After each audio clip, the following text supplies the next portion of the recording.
Captain Robert Salas, the United States Air Force retired. Back in 1967, Bob was a missile launch officer at Malmstrom Air Force Base in Montana. He says a UFO hovered over his nuclear missile site and disabled all the missiles. And so, Carl, here's the million-dollar question. Do you believe that a higher form of non-human intelligence has visited this planet? Right. So non-human intelligence exists. Non-human intelligence has been interacting with humanity. This interaction is not new, and it's been ongoing. And there are unelected people in the government that are aware of that. Roswell, New Mexico is a quiet city of just 26,000 people. The majority of the population are ranchers or military. And so, Carl, that is quite a bold statement. I'm wondering, and I'm curious, how confident are you that that is true? There's zero doubt.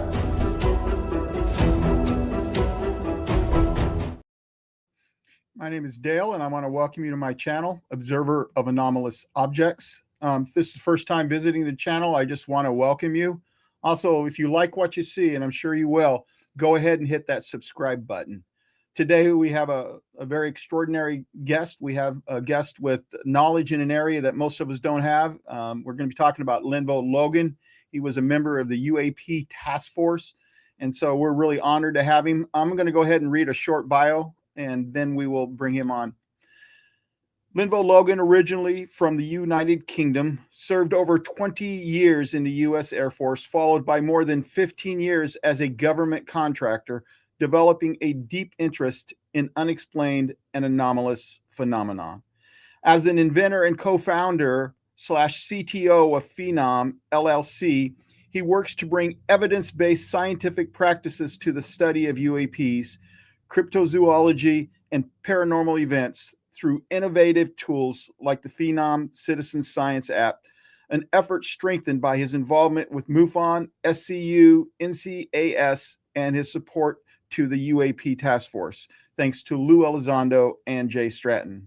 In his free time, Logan enjoys refining the Phenom app, tech foraging, gaming, and listening to science fiction and military audiobooks. And so without any further ado, let me go ahead and add the one and only Lenval Logan to the stage. Let me just say this so everybody knows, you prefer to be called Logan over Lenval, right? Yeah. And so if I refer to you as Logan, everybody will know why I'm doing that. So we're going to be talking first about the Brown Mountain Lights. And I'd like you to kind of give a little bit of a history of it. I did a little reading of myself, and I know this has been going on for over 100 years. And so why don't you go ahead and fill us in on that, on the Brown Mountain Lights mystery, what it's all about.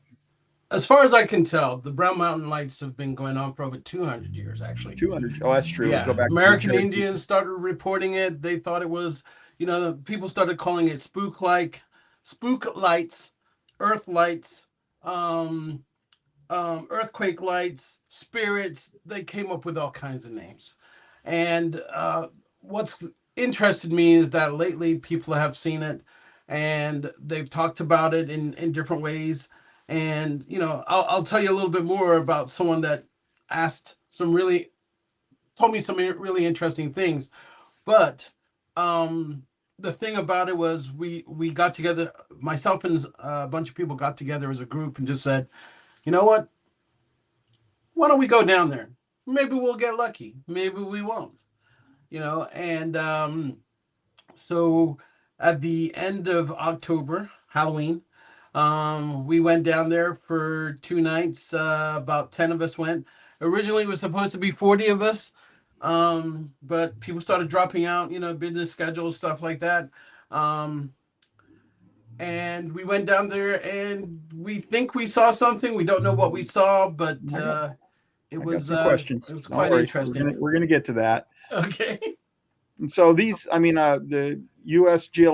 Geological Society went out and investigated these lights twice, and you get the common answer for a lot of these groups, and they thought, well, some of them were probably train lights and some of them were car lights, but what they failed to mention was, like you said, 200 years ago. I mean, it went back before there were trains, I guess, and car lights and stuff like that. So you had a group of about 10 people go with you.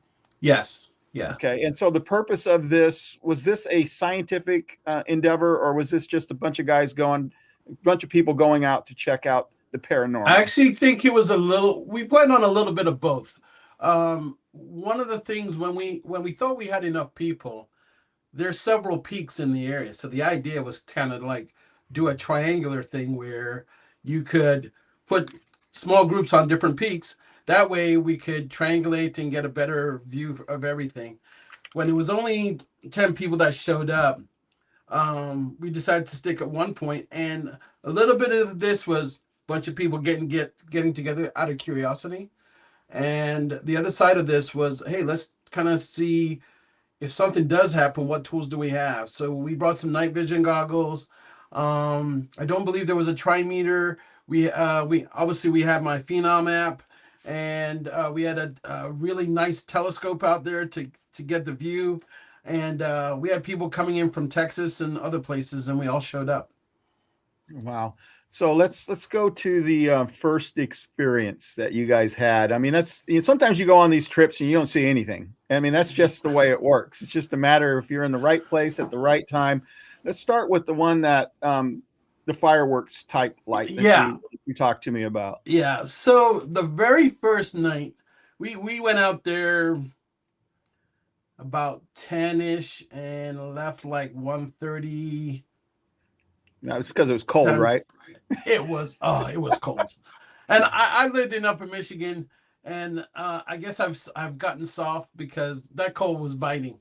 But we were there, and I have a friend who she, as one of the group members, she does paranormal investigations. She works for the Center for Paranormal Research and Investigations, CPRI, and out of the 10 of us, she and I were the only two people that saw this particular phenomena.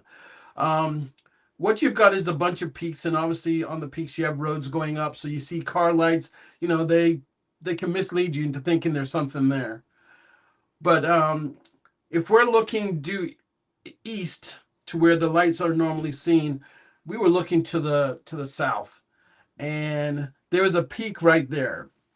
And so we said, every time we saw a light, we were like, okay, what is it? And we were pretty sure that there were car lights. But then all of a sudden, we saw something that looked like fireworks going straight up. And we were like, hey, do you see that? And she said, yeah, I see it. Do you see it? I said, yeah. And everybody else in the group did not see it. And we're like, it's right there. Why can't you see it? It's right there. And they were like, we don't see it. We don't see it. And I was like, what do I have to do? I can't. I don't have a powerful enough laser pointer to point to the exact direction. But they were looking in the same area. They all were looking at the same spot. She and I were looking at, and obviously it was out in the distance, maybe 2 miles or something in the distance. But the lights, they look like you could see like Roman candle is the best way I can think of it, upside down. You could see a little dot at the bottom, but then a little above it, you would see this thing kind of streak up and just keep going up until it faded away. And it wasn't one, it was like 5 or 6, 7 of them. Just the lights kind of popped there. And it wasn't like a full on, it didn't look like something solid. They came in and we were like, hey, what are those? And then all of a sudden it started going up.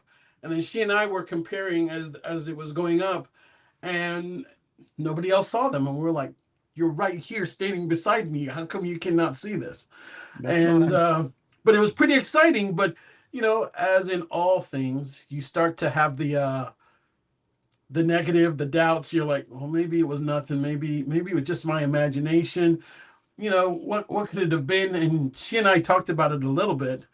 And we're just looking at each other because I think the biggest thing was why nobody else saw it. Why were we the only ones?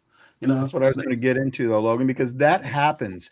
I've heard stories of a lady seeing like a UFO in the sky, and she gets out of her car, and other people are out there looking at the same area, and it's like they don't see anything. It's like everybody's going about their life, everybody's doing their business, and there's a UFO right up there, and it's almost like it was meant just for her. But I've also heard stories like yours where you have multiple people together, and some in the group can see it and some cannot. Now, one of the things that maybe, because some people might be thinking when you talk about like fireworks, I might think, well, was somebody letting fireworks off out there?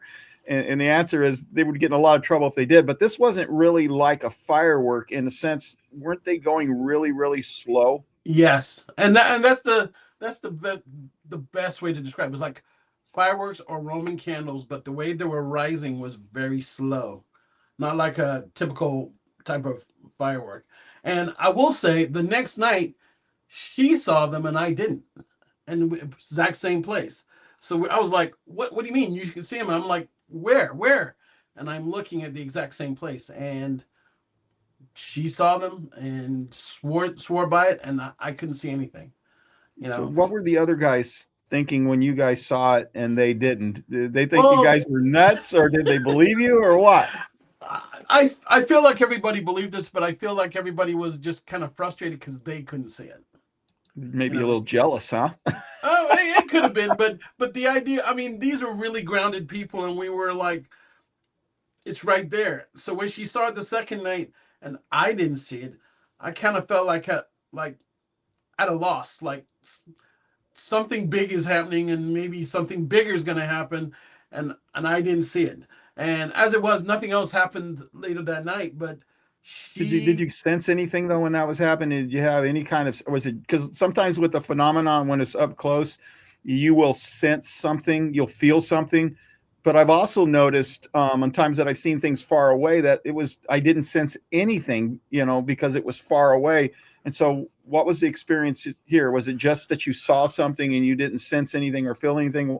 What's the story? I didn't sense anything or feel anything. It was, I mean, we kept on the Wiseman area up there in the Brown Mountains where you typically see the lights.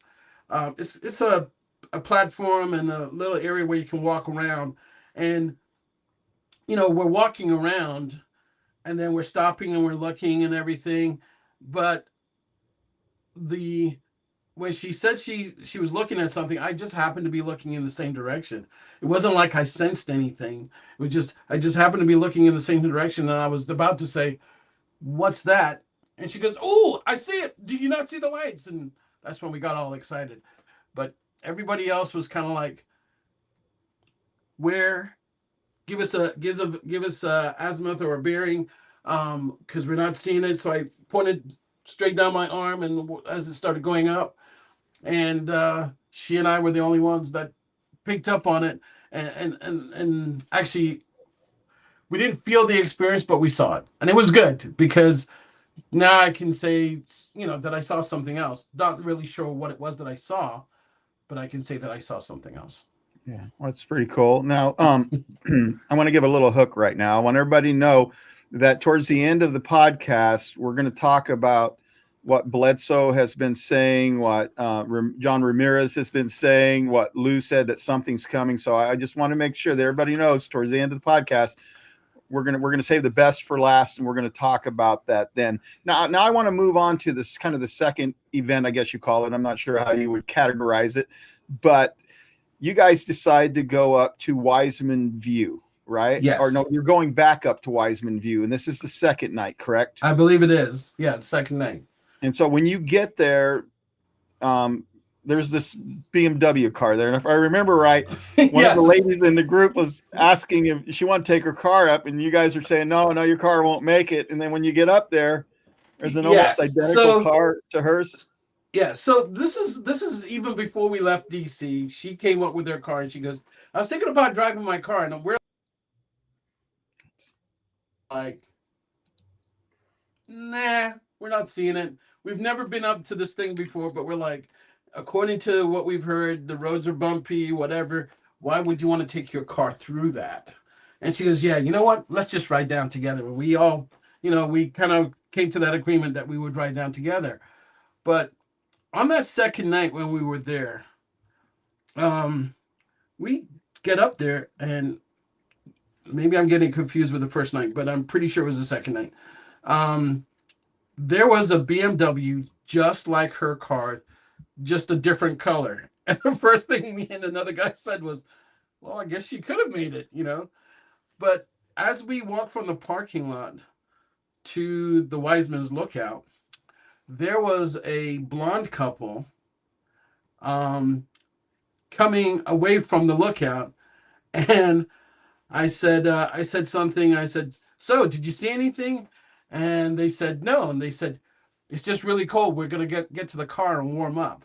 So we got there about, like I said, around 10 o'clock or something like that, 9:30, 10 o'clock. And so we went out and we were looking everywhere to see what's out there. And we're there till about 1:30. And we decide that we're going to leave. It's just too cold. And that's when that couple shows back up.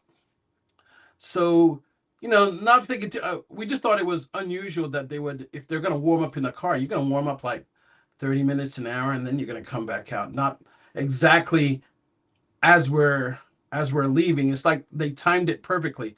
We're going in, they're coming out. We're coming out, they're going in. Well, they went in, and we just kind of said, wow, that was kind of weird. No big deal. And one of the team members that was there, he goes, hey guys, I lost my phone. So we're like, oh crap.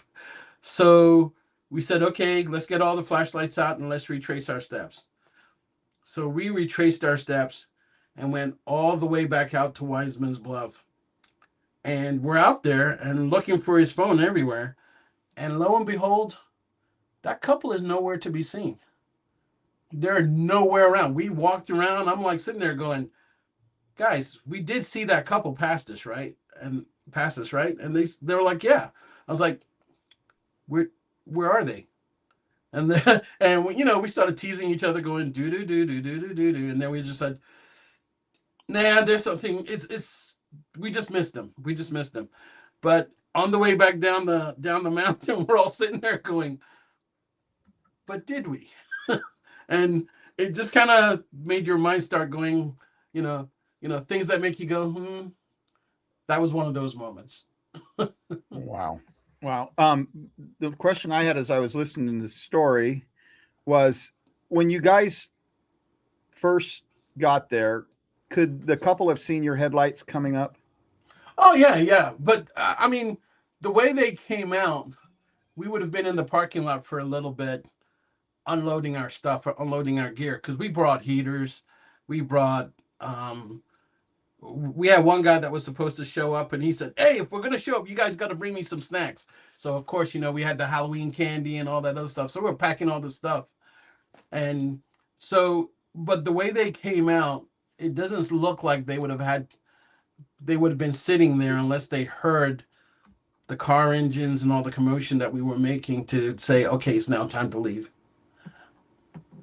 Wow. It was just kind of odd. It was. Well, they're blonde too. That kind of adds to the mystery here. Is the fact that they were blonde. Did that make you think possibly Nordics? We're going to have a reason to bring that up later. 100%. The first thing I said, if it wasn't dark, I would have confirmed if their eyes were blue.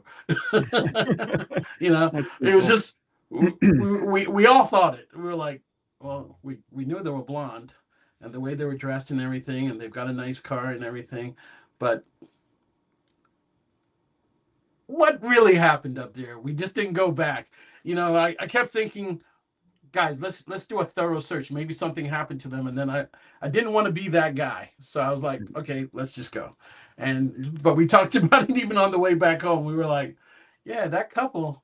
I told my female friend, I was like, you could have drove your car, you know, because obviously they got it up there. But, you know, it's safer because we went up there in a 4-wheel drive vehicle. But there really wasn't a lot of places for them to go. Is that correct? No, there wasn't. Once you're up on the platform, there's an area that's maybe 200 feet across, and then you can go out on. There's a place where you can walk out so that you can look straight down into the gorge. Okay. Jules had a question. Has the area been mapped for electromagnetic anomalies? Do you know? I know it's been researched quite a bit, but has I it know been it's been researched for that? researched, but that particular thing, I would not know. Now, there is the assumption that there is some piezoelectrical activity there where there's some crystals that are crashing together, and depending on how they're squeezed together, it could cause some sparks and let things run around. But if you really listen to the description, um, that doesn't sound like it would be. But it would be nice. I'm not sure how they would do or look over the area for electromagnetic effects, but I think it's worth doing. Okay. Maybe we can do that next summer because we're actually Mm. planning on going back, but this time not in the wintertime. We're going in the summertime. So Right. I'd rather deal with bugs than deal with the cold. Right. And then kind of learned a little lesson there. I have a plan on going back to Area 51, and I was going to go next month. Excuse me, but I thought better of it and thought, you know what? I'm going to wait till like April. I think April's probably better. I went last year in July, but I want to go back and go on a night when there's no moon. Try to find the perfect time in April I, where there's no moon. yeah, and you're talking desert, so once the wind starts blowing a little bit, it can get the temperature can drop quite a bit. Yeah. So I would Well, say, yeah. it'll be more fun in the summer. There's no doubt about it. You can Yeah, spend more time outside looking too. That's the other side of it. yeah, but you may want to let people know when you're going so that they can go with you, because that seems like it would be another a good excursion. And if you're there with enough people and you can see something together, Mm-hmm. that kind of cements it. Because when you're by yourself, or whether it's two people, I tend to see that even when it's two people and they see something, they still doubt themselves. What you want to catch something where it's several of you all catching it, all describing it, and breaking it down, and everything, instead of one or two people and then you're going, well, I don't know, I don't trust your vision. What did you see? What did you know? So I think it would be kind of cool. Yeah, it'll be a lot of fun. Now, there was a guy that you met while you were there that was about 45 years old. Why don't you tell us a little bit about him and what he told you? Yeah, this was on the last night. So what was interesting was there were a lot of people coming up to Wiseman's Lookout just to see the lights. I mean, some of them you could clearly see they were drunk, and you could smell the alcohol as they came up and looked out over the gorge. They'd maybe stay there 15, 20 minutes, get cold, and they were gone. There was a gentleman, he said he was 45. He goes, you guys are looking in the wrong area. Because, after we saw that fireworks show thing to the south, even though we're supposed to be looking almost due east, we kept looking to the south to see if we're going to miss something. And every now and then, I don't think it's an active fault zone, by the way, but every time we looked to the south, we were looking to see something. But he goes, no, you need to look down and into this area of the gorge, and you will see the lights. And then he said something that really stuck out to me.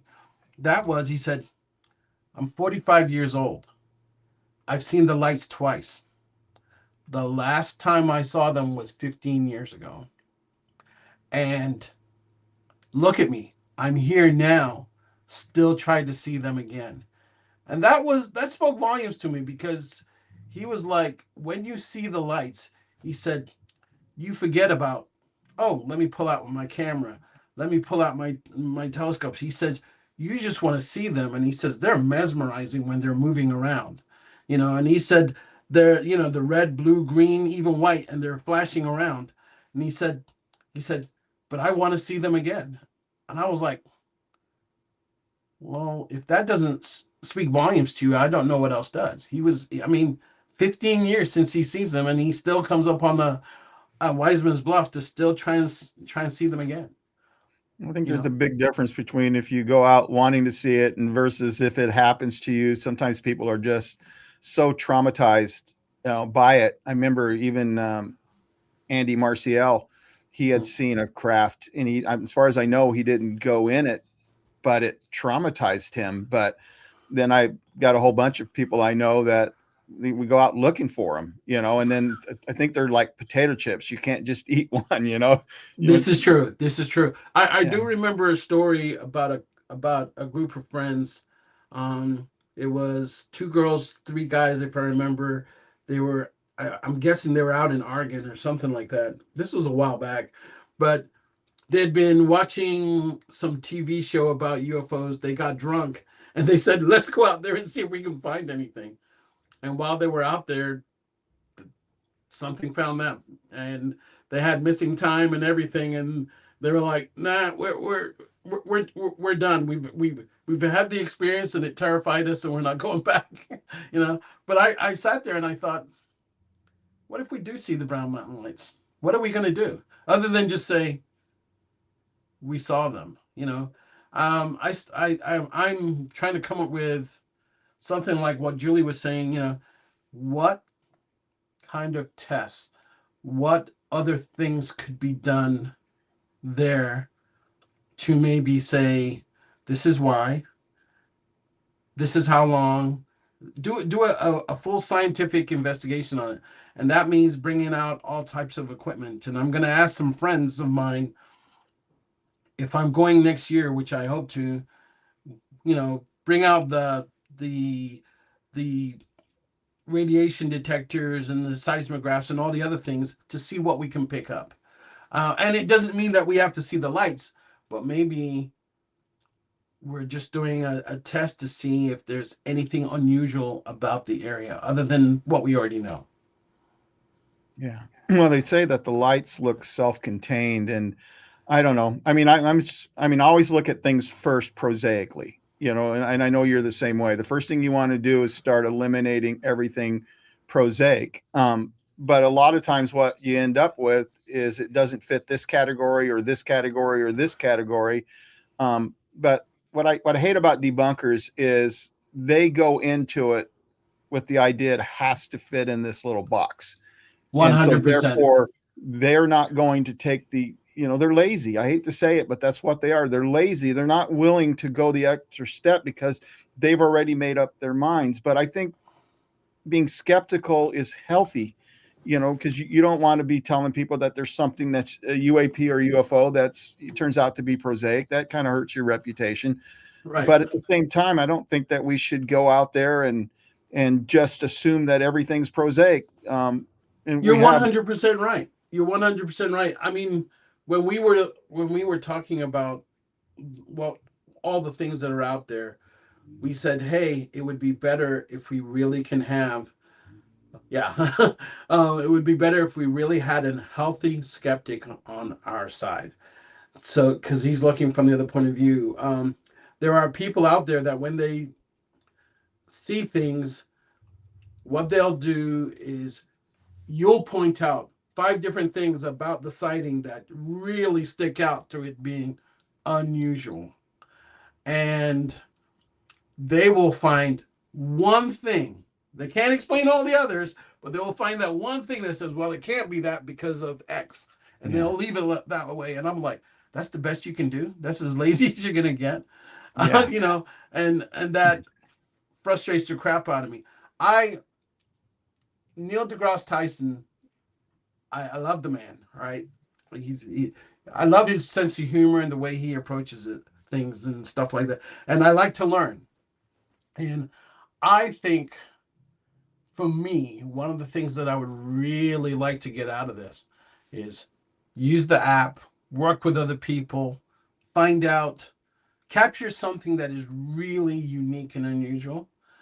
And I would like to be able to go to Dr. Tyson and even Mick West, all right? And just put something in front of him. And all I would like to see is them go, I got nothing. I don't need to say they believe in anything. Just they have no idea or can't figure out what this thing is, how it got there, whatever. They're just kind of like, okay, I got nothing. And if they get to, if that ever happens, I'll be a happy person. I think they have such an easy way out, though. When disclosure gets here, they'll be like, "Well, I was wrong." Yeah, it's like there's no fallout. There's none for saying all this stuff, making people feel like idiots and fools. And and, taking evidence that everybody else can see, and they debunk it. But no, I guess I was wrong, and it's like over with just like that. 100%. And by the way, to Julie, my catchphrase is, "I'm black, I don't do woo." It's a joke, but still at the same time, if something is in the woo type box, I'm a lot more cautious. If you said UAP, I'd be like, yo, where?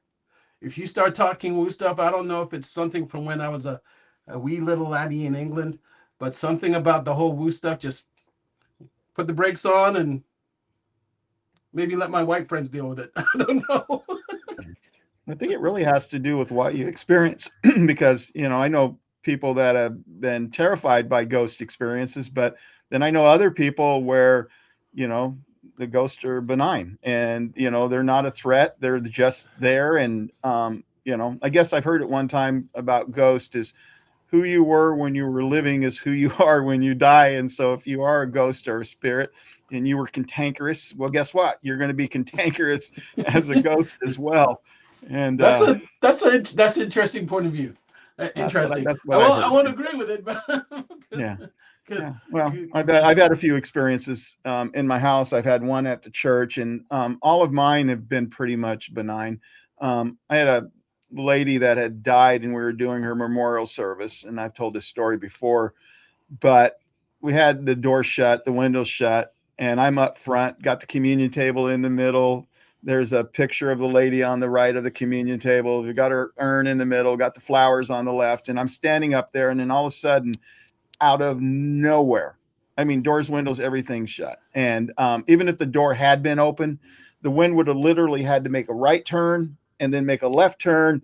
And then it was a narrow beam that went right down the middle aisle, and it knocked the lady's picture over. And I was talking to Mark D'Antonio about it, and he brought a little more clarity. He said, if it had just been wind, once it came through the doors into the sanctuary, it would have dispersed, Yep. And yet this was a narrow, like targeted. And I thought it was strange. I wasn't really into this kind of stuff even back then anyway. And then I watched the Expedition X season 7, episode 1, and they were in that Romanian haunted forest. And it was like nothing would grow in the middle of this forest. And the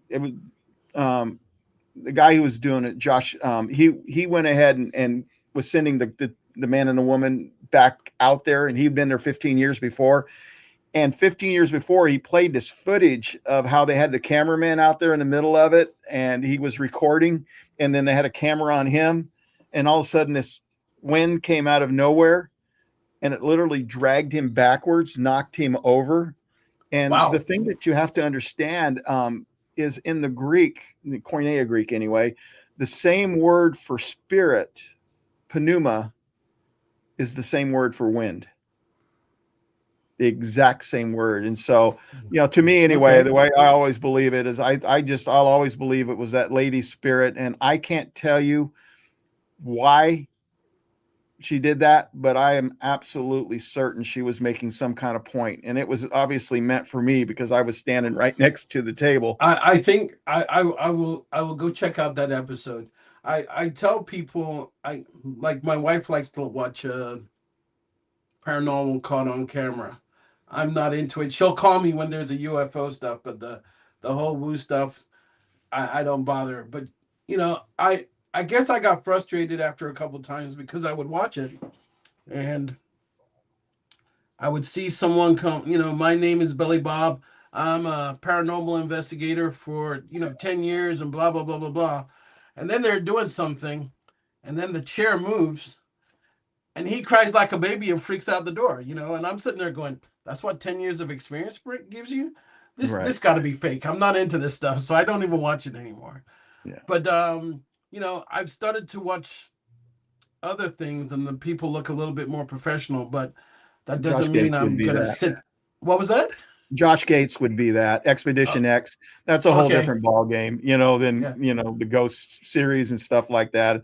I'm like you. I look at it and I go, and then I've talked to people who have, involved in the UFO world community who have gone on these shows, and they dramatize things, they change things, and so it's really frustrating for people who are actual experiencers because they want to make it Hollywood, and Right. so they do that, you know. And yeah, there was one where they went into some house, or to, it wasn't a house, it was like an old haunted building, and whatever freaky thing happened, they came out and they said, we're never doing that again. And I'm thinking, that's your one job, and you're not going to go back in.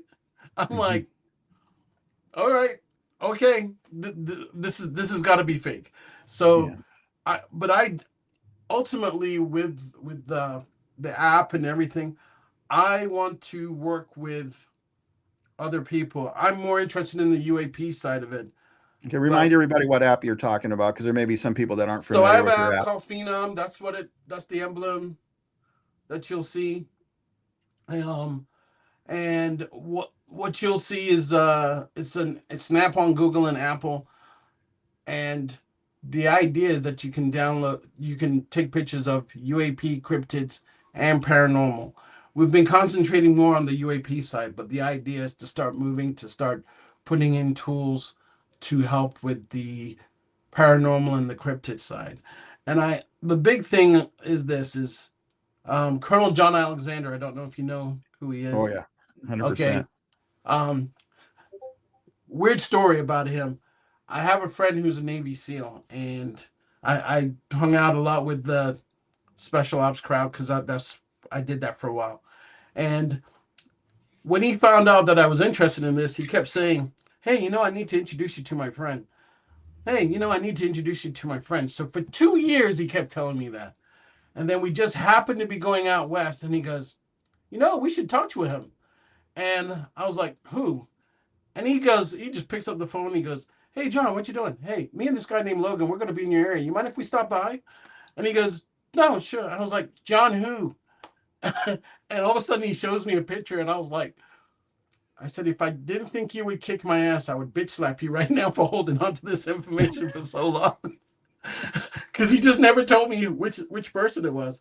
But we spent the day with him, and he said, "By the way, Logan," he said, if he said, "take a look at everything," because when he was at Skinwalker Ranch, he said, we saw cryptids, we saw UAP, we saw paranormal events.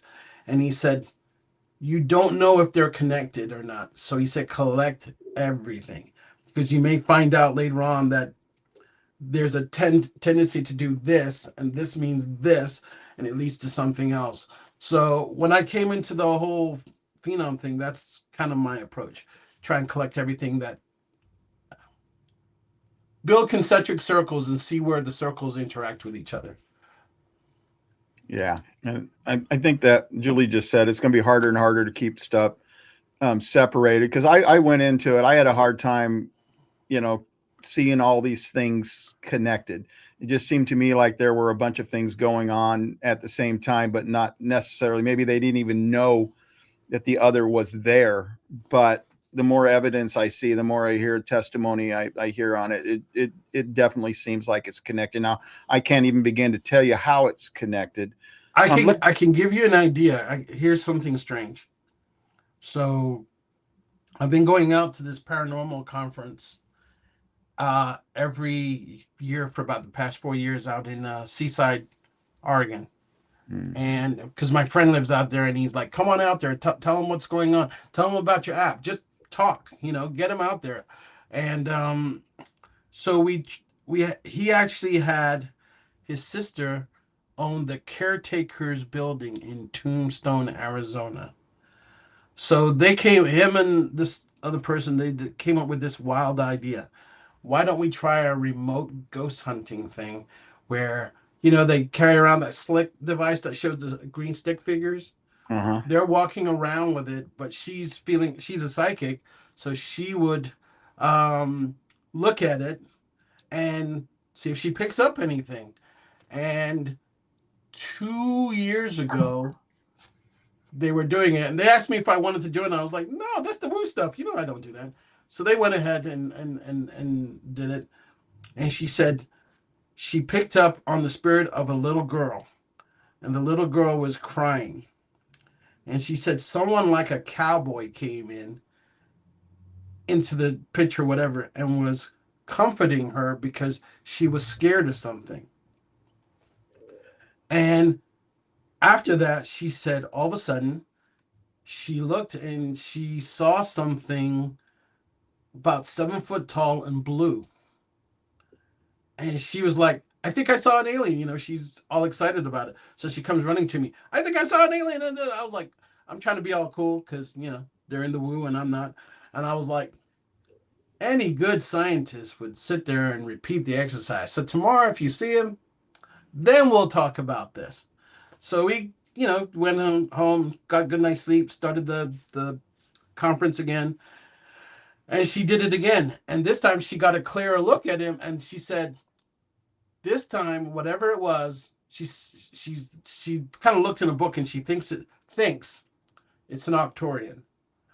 But she said it could see her. And what happened was it was like it was trying to hide behind something so that she couldn't see it.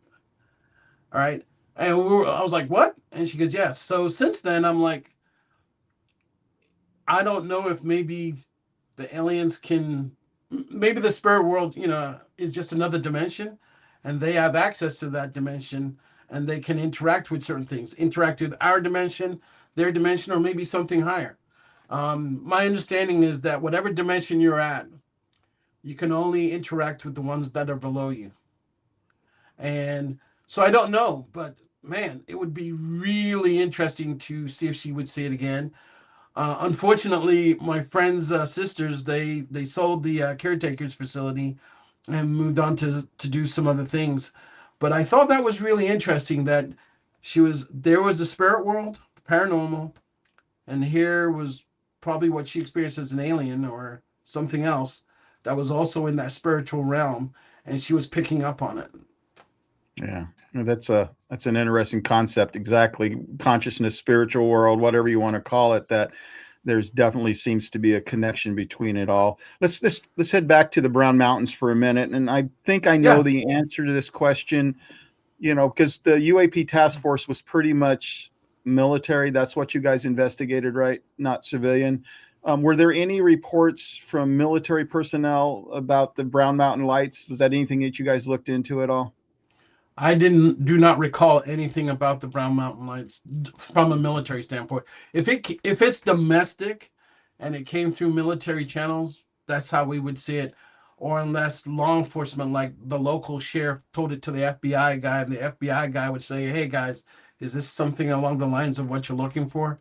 But I do not recall anything about the Brown Mountain lights. That was something that, in talking to several MUFON people, they were like always curious about, and I was like, well, let's go.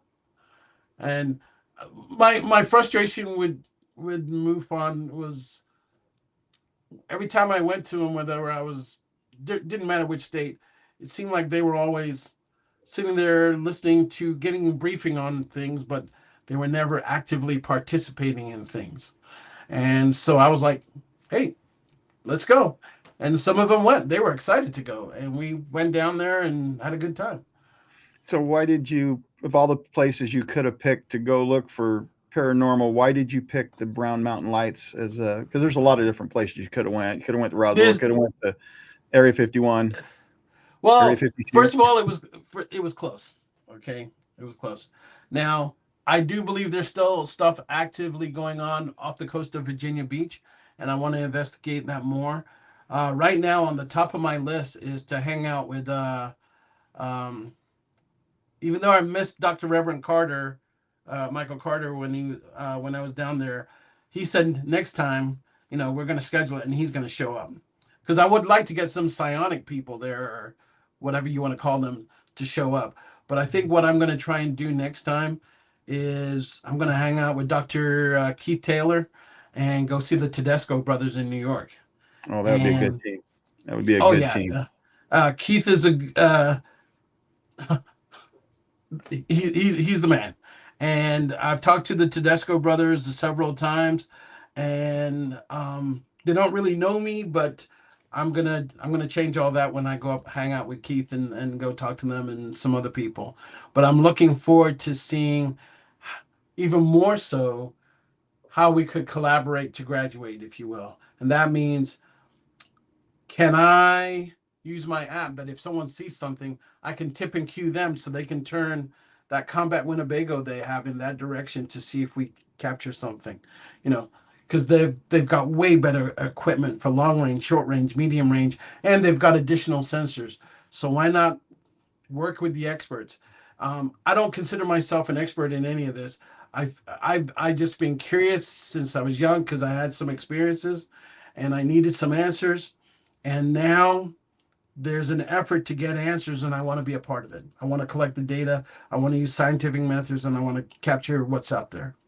If you guys weren't on the wrong coast, I'd want to get together with you. I'm not sure I'm going to have to get all the way from the west to the east. Yeah, now that we know each other, there's going to be certain things that you're going to say, hey, I'm doing this. And lo and behold, Logan's going to say, anybody want to go? All right. And hopefully we'll crash the party. There you go. There you go. I'm telling you what about Keith, though. There is not a better man out there. I have the utmost respect for that guy. And he's just been, I've known him for a while now. And we talk, and he's in a couple groups that I'm in. And I just tell you what, that there's not a better man out there than Keith. A couple, last year, or it was this year, earlier this year, we actually went out to the FBI Academy and talked about UAPs. And quite a few of those people showed up. And the whole effort was, in talking to Keith and other people, sooner or later, your first responders are going to be the first ones, as in the past, are going to be the ones to show up at one of these places with one of these experiences. And the question is do they have tools to help them figure out what's going on? If they come close to something that's radioactive, how are they going to know? Because they haven't got anything that's going to tell them that. I had a state trooper tell me he was in the White Mountains up in the New York area, and he said he was driving by an area, and he said he saw this huge hulking form sitting there by a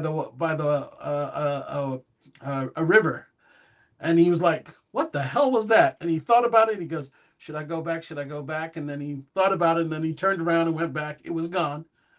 And so later on, he was telling his captain, and he's like, hey, Captain, I know you're showing this rookie around, but, when I was here last time, I saw this, and the captain's like, I know. I can tell you all about it, but let's not talk about it now. That was the way the conversation went.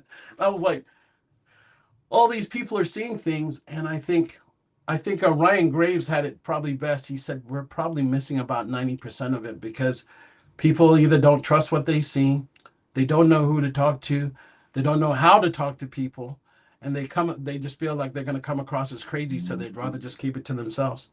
Yeah, well, I told a story in the Chris Sharp interview of a friend of mine, and she went to close to LaGrange, Oregon. And by the way, you mentioned Oregon twice, and that's where I'm from. So you recognize greatness there. Oregon is great. I see that.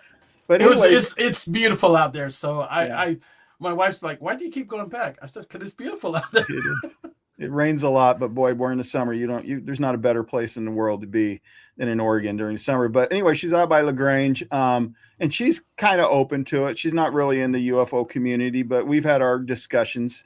We have a professional relationship, and so I see her about every 6 months. And I was talking to her about it, and then next time I come in, and she's really excited. She's got the story she wants to share with me. She'd been over there to LaGrange with her friend, and they were out there, and she's looking up, and all of a sudden she sees this, I don't want to call it an orb. It's really too big to be an orb, but it was a spherical UAP, and it was green, and it would pulse, kind of like what you're saying with the lights there, the Brown Mountain lights, and then it would disappear, and then it would pulse back up, and she says to her friend who's right there with her, hey, can you see that? And she could see it, but she's trying to say, well, that's the moon. And my friend's going, no, well, we had a full moon a couple cycles ago, and this can't possibly be the moon, because the moon wouldn't be over there. Even if it was there, it would be over here. And her friend honestly could not come to grips. It really made her mind hurt. I mean, she just could not deal with it. And so Yes. you talk about the 90%. I mean, that's an example of someone will never go and talk about it to anyone else, because And if it shows up in front her. of her by herself, she's not going to be ready for that. She's gonna. Yeah, She's I don't gonna. think she was ready for it anyway. Right. I'll tell you something. When I was at this conference, the first time I went, and my friend asked me to talk. I was going back and forwards across the stage. Julie's got jokes. I like that. I was going across the stage, and I was watching two Asian women. They were staring at me, and I was like, as I'm moving backwards and forwards, I'm like, "What's wrong? Is my fly open, or what's going on here?" You're right. And so I stepped down off the stage, and they did a beeline to me, and they were, Mr. Logan, what are these things? And I was like, I don't have a good answer for you. And she goes, can we show you something? And she pulled out her iPhone, and she had the most beautiful, it was blue in the middle and white on the edges, orb. And it had to be about the size of a beach ball. And it was in a doorway. And I was like, what is this? And she said a few years ago, it was her birthday, and all her family came to see her, and she overdid it. And she said, so she decided to take a rest. And she said she heard like a scratching on the wall. And she said that thing oozed right through her wall. Oh, wow. So, right. And it got to the middle of, in the doorway.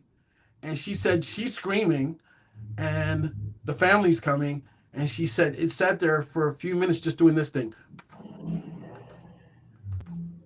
All pulsing like. Right. And she's like, they're like freaking. So she said her son grabbed a camera and took a picture of it. And I said, so what happened? What happened? She said, after a while, it did it several times. And then she said, it just went back out the way it came in. She said it went right up to the wall, and it just oozed right through the wall, and that was it. And she goes, what does it mean? Well, she's asking me all these things, and I don't have answers for her. And no, my only regret, Dale, is I was so flabbergasted by what they told me. I didn't ask them to give me a copy of the image. So every year that I've been back there, I stand up on the stage and I go, by the way, if there's two little old ladies here from Northern California, and if you remember me, can we talk? And nobody's shown up. But who knows? Maybe next year I'll get lucky. Well, this fits perfectly, closing out the Brown Mountain Lights before we end up going into the age of disclosure. But what do you think it was that you experienced? What do you think other people are seeing? What are I'm not asking for a definitive answer to say it's this, but if you had to make an educated guess, what would you say? All I will say is that it's something intelligent, because I've seen it move. I've interacted with it. I don't know what was going on, because I don't have any control, if you will.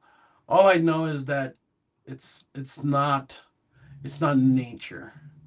It's something that it's intelligent. I've watched it move around people. I've watched it dodge things. I've watched it scare people, not on purpose, but just their reaction to it. And we still don't have any answers. What we've deduced, and I was kind of happy that this lady didn't experience anything, was the blue ones, as best as we know, if they come in contact with you, even though they're not deliberately trying to harm you, the blue ones, we got some indication that they give you cancer if they physically touch you. Now, but we've seen things that have turned from red to blue to green to, so I don't know what all that means. It could be that red is just in observation mode. And, I've had guys tell me that out over the Atlantic Ocean, kind of like what Ryan Graves and others have seen, that they just see this red light and they're doing their combat maneuvers, whatever, over here, and it's over there, and making, just as they come out of their maneuver, it's right there in front of them, scares the bejesus out of them, and yet when the winds are blowing really hard, it's not bobbling, it's not moving around with the wind, it's just rock steady, it's there. And they're like, again, hey, Logan, do you know what these things are? You were in the task force. What's the answer? I was like, I don't have an answer for you. That's probably why the task force existed. Let's figure this out together. It's one of the reasons why I created Phenom. It was like, we need more tools. We need better tools. NASA's, when they did their, when NASA was looking into this, I think there was some professor from Delaware, Frederica or something. She said, we need tools. Maybe like a mobile app or something, kind of like what I had.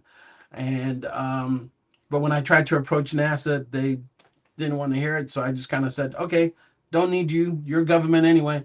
I'd rather work with people like you and Keith Taylor and the Tedesco brothers and other people around the world that want to get an answer, even if it doesn't have to be something really big.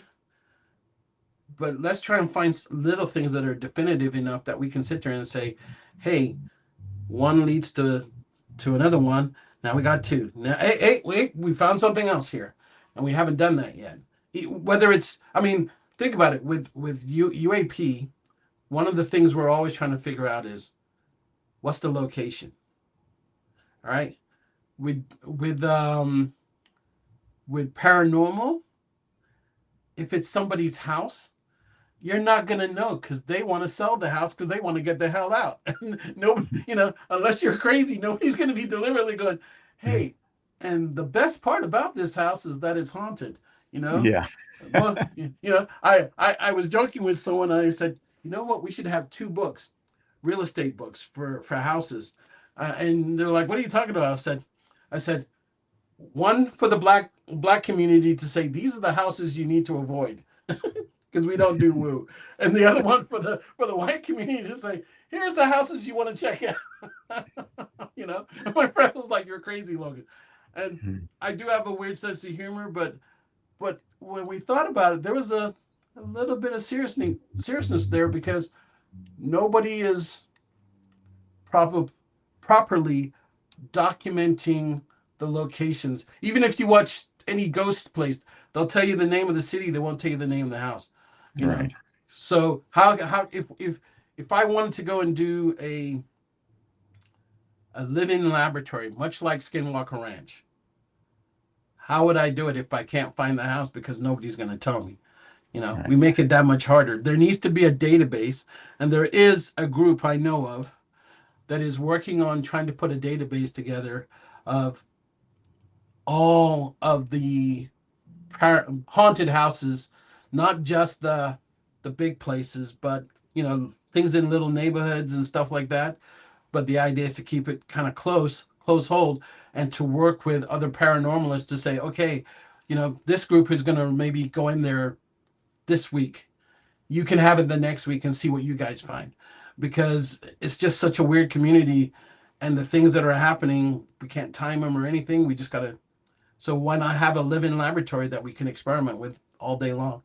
Yeah. So what we're ultimately looking for is for understanding. That's a great segue into getting your thoughts on the age of disclosure, because really that's what disclosure is at the end of the day. It's understanding what we are experiencing, what people are experiencing, and stuff like that. So did you get a chance to watch the Age of Disclosure? Yes, I did.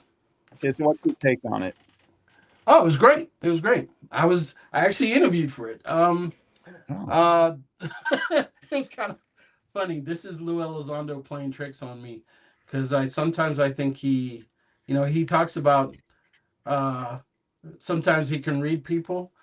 So he calls me up and he goes, "Hey Logan, I need you to be in this movie for me." And I was like, "Dude, I work in the background. I don't do this type stuff." And he goes, "Yeah, but you're working on this app. and you don't want people to think it's a government app.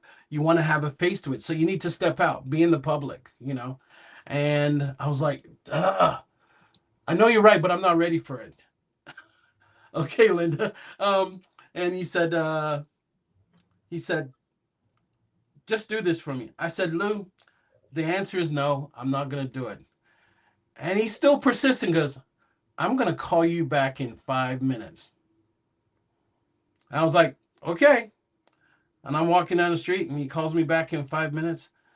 And he goes, so you in, brother? And I totally did a 180. I was like, okay, I'll do it. And I was like, what the? I said, we're going to have to talk about this later. And then we hung up and I called him that night. I was like, what did you do? Because he said, I was so firm against it. And you called and all of a sudden I'm saying, yeah. It's a Jedi mind trick. You just didn't realize it. Right. And I teased him about it. I was like, what kind of Jedi mind trick stuff you into, Lou? And he goes, no, brother. He said, this is the right thing. This is just the right thing to do. So I interviewed and I got a couple pictures from me, Jay Stratton, Tim Gallaudet was there, and you know, other people were there. But there were certain things that I couldn't say, and I think whatever I could say, it wasn't enough to make the movie, so I didn't make the movie. But it's all good because I like the way it turned out. Very powerful, especially Tim Gallaudet, Hal Puthoff, Eric Davis. I got lucky in the state that being a part of the task force, I was blessed to meet all these people and be able to interact with them. I can have them as my mentor. I can call Jacques Vallée up and say, sir, I need some help understanding this. And lo and behold, they're taking their time to walk me through a process or an understanding of something, or why I saw this, or why we didn't see that, or some pilot that experienced something, what we think happened. So I can go from the hardcore scientific side to the woo side, you know, because there was Travis Taylor, there was Jay Stratton, there was all of them there. So I was blessed. So, but I think the movie, if it doesn't move the needle forward, I don't know what will. Okay, that leads to my next question, and you and I have already discussed it. We talked about it on the Bassett episode as well. And when you think about the fact that there were 34 individuals and many of them, you know, went through DOPSR, and what they said was approved. And so that makes some people think that this is disclosed, this is controlled disclosure, that this is controlled, that it's being leaked out a little by little. So they're allowing it to come out. And so do you think that's true, and why or why not? I don't think it's true, because I guess I've seen certain things happen that there's a lot of good information out there, way better. I mean, Hal Puthoff says it, Jay Stratton says it, other people. There's some really good videos, and when you look at them, you don't go, what was that? You're like, that, you know what it is, and it's not anything that you can think of as earthly. And so my thing is, when the stealth fighter came out, when the B-21 came out, the B-2, these are things that we heard about years before they actually made their physical appearance. And if it was something from us that we were going to release to everybody, I think we would have more indications. What I see is, you know, the NDAA, all those things that make it, either you do it or you don't. There's none of this, let's play with them for a little bit, let's not play with them for a little bit. Either we do or we don't. I think we call them antibodies, or at least that's what we call them. We're going to get that. Hold that one off. I want to wait on that one. We'll get to that one in a minute. All right. But the thing is, either they're going to do it or they're not. And I think right now, I don't, the way the public talks about it, I don't think I'm not seeing them as being quite ready for it yet.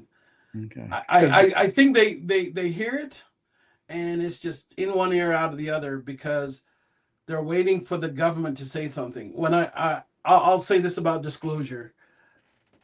From my point of view, disclosure has already happened. Disclosure is, it says, definition in the dictionary says, to make something secret known.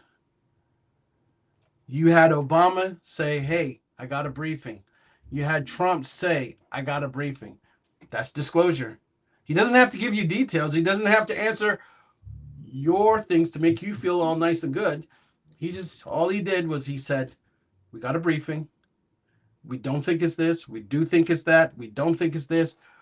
But it was a secret briefing, and I can't get into the details, but there's something out there that we don't know what's going on. Yeah. There you have it. That's disclosure. So I think we need to find a better word. Okay. I don't know what that word is, but as far as I'm concerned, disclosure has already happened. What we're trying to do now is peel back the onion layer to get to the inside. And I think people like you, me, and others, we're enabling that. But it's not because, I don't feel it's because the government wants to do it. I think it's because the people want the disclosure, not the government is, let's show them a little bit. No, the government's one of those people that it's all in, it's all out, and let's go do our thing and move on. And we just haven't done that yet. Yeah. I think one of the reasons people think possibly there's a controlled disclosure is simply because Farris said it in one of his interviews that Bush too thought about doing what Steve Bassett calls big D disclosure. I think everybody would realize that a bunch of us have already had a form of disclosure, but disclosure to the point where everybody says, okay, now we know it's true. That's what, where the president comes out officially and says we are not alone. But supposedly Bush too was going to do that. He took got some of his brightest minds together and tried to figure out if it was the right thing to do. And they came back, no, especially after 9/11, this is not the right time. It would disrupt society. It would be bad for the economy. So, and then I would go along with that, but I'm going to ask you, I got to say two things here. First, okay, why is everybody dependent upon the U.S. to do all this? What is it about the U.S. that everybody is like, let's wait for the U.S. president to make a call? Well, it can be a world leader, though. Honestly, Logan, it doesn't have to be the president. Yeah, but everybody's waiting. I mean, when we talked about the NDAA and all that other stuff, everybody was like, USA, what they're gonna say, all right? But the other side of this, I would say is this. And other than Reagan kind of saying what he said, all we've heard is that, President Bush was going to do something. Such and such was going to do something. Show me the proof. That's what we're here for. Something definitive. Definitive that a president was going to stand up in front of everybody and say, ladies and gentlemen, I have to make an announcement. We've heard speculation about that. Never seen anything written on it that's definitive. So we can go with that, but I'm just not seeing it. Yeah, well, I'm just saying. And the other one was supposedly Trump. Now, everybody got excited because the rumors were swirling around that, people were saying the same thing you're talking about right now, that they were hearing that Trump was going to come out and he was going to disclose. But I wanted to finish my rationale. The idea from both of the, Trump first, Bush 2 and Trump's, first term was that the think tanks didn't think we were ready. And so that's why they've been slow feeding this out so that the people will be ready when it comes. But here's my thing about it. Confirmation is a very, very good word. I think that's where a lot of people are moving to. But my thing is about Trump, and this is just my opinion. I'm not trying to poo-poo anybody's party. But one of the things because I got kind of excited, I normally am an even keel guy. I don't get too high. I don't get too low on disclosure. I kind of feel like it's a marathon, not a sprint. But I did get a little excited. I got a little caught up in it. But the one thing that kind of brought me back down to earth is when Secretary of State Rubio started backtracking on his comments from the show, basically saying he hadn't seen anything yet. Here's the Intel Committee chairman and stuff, and if he can't get access to this stuff, then who can? So a lot of people don't think that that's an accurate statement. Now, I think if Trump was going to come out, I don't think Rubio would have felt like he had to do that, backtrack on it. If it was a foregone conclusion that Trump's going to come out, I'm a little bit on the pessimistic side on that. I hope it happens. There's nobody that wants disclosure or, as Linda said, confirmation more than I do, because if you're an experiencer, and trust me, and there's a lot of us out there, and Logan, you've had your experiences as well. There's nothing we want more than for it to be confirmed, so that we can actually, so people don't, because sometimes I'm a very rational guy. People know I'm a very logical guy. People know I'm not the kind of guy that goes out and makes up stories. But sometimes when I try to talk to people about this stuff, and I try to do it very measured, they don't know what to say. And sometimes they can't say anything at all. But I do feel like the conversation's starting to change, Logan. I really do. And I don't, like I said, you can call it controlled disclosure. You can say the fact that the news is leaking out, slowly but surely. It's got nothing to do with the government. It has to do with the whistleblowers. It has to do with the witnesses, that there's just becoming more and more exposure to the point. And we just saw it in the USA Today. They just had a UFO right on the front page, and something's happening. And I don't know exactly when confirmation will come, or whatever you want to call it. But I know it's coming. Let's go along with the term that it's confirmation, because I think I like that better than I do like disclosure. All right. The thing is this. I'll say from my point of view. I think either Vance or Rubio is going to run for president. And I think, as knowledgeable as these gentlemen may be or may not be, I think they're still being careful. Okay? Because ultimately, I don't know, it may not be up to them. What if the NHI is like, no? Some people speculate that, Logan. Honestly, we were talking about psychic abilities with Darcy a while back. I know that's kind of a woo for some people, but it's hard to, when you start realizing that psionics and everything else have to do with that. But in Darcy's podcast I had with him, there are some people who believe that NHI is suppressing our ability to look into these things, and they are, and it may be the same thing with confirmation, is that they are afraid of us. We may be the most dangerous species in not only the galaxy, but maybe in the entire universe, and they fear what we might become. And you know what? It may not be fear.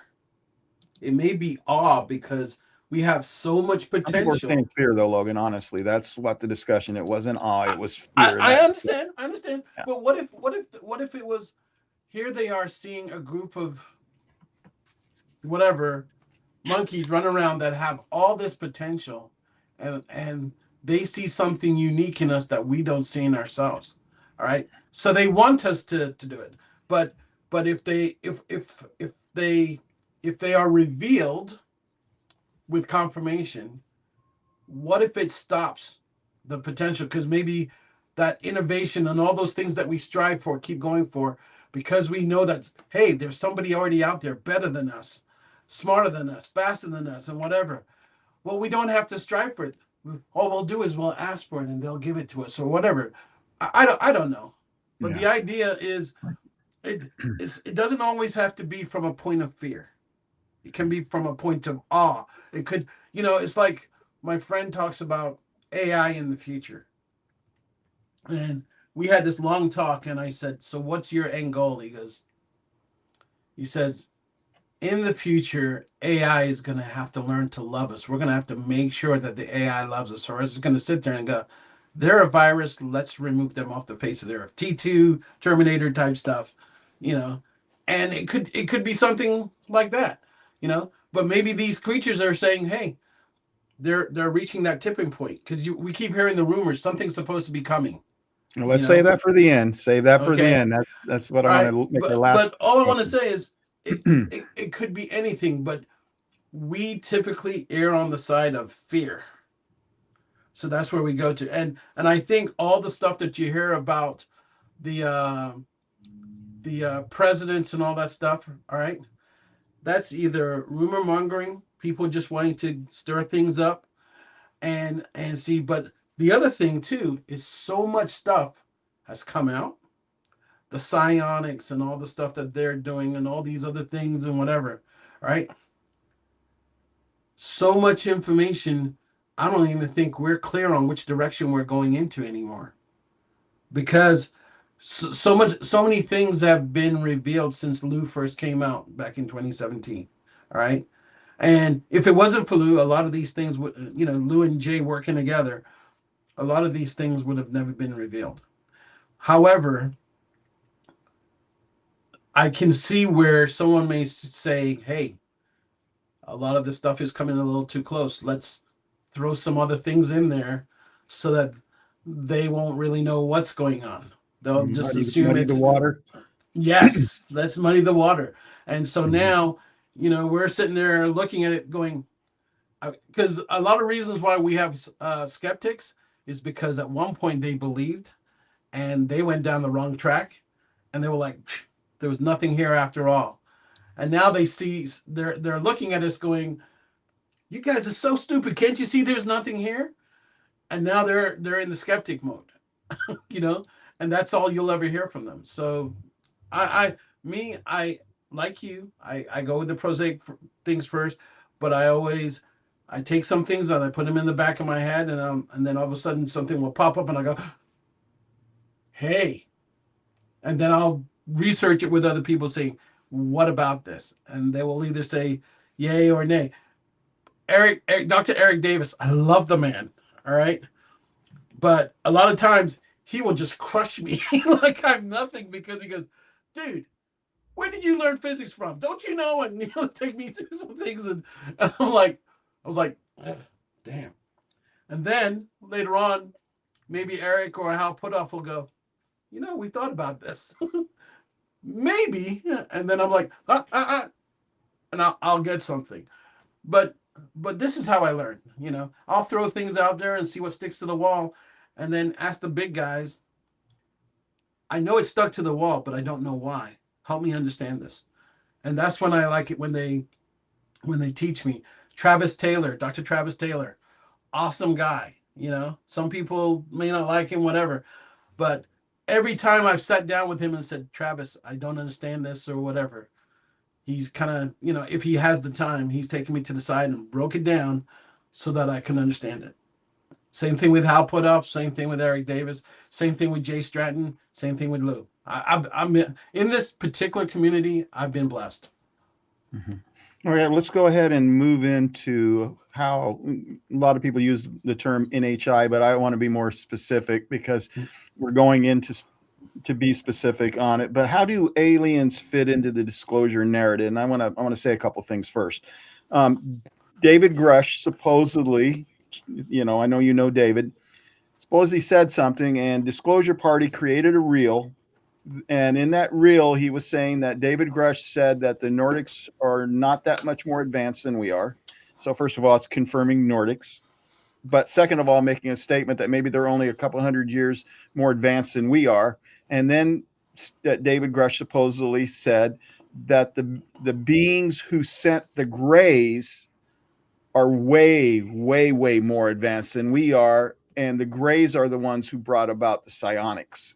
Have you heard that? And it gets to the question, because you know David, so maybe you can answer this question, is how does Dave, if that's true, we have to make that statement first. If that's true, how would David know that? Would he know it from firsthand knowledge, or is this a secondhand knowledge thing? All right. So I have never heard David say any of those things. Okay. All right. It And may not be correct, and so we'll put it on the record right now, but it was on the disclosure party reel.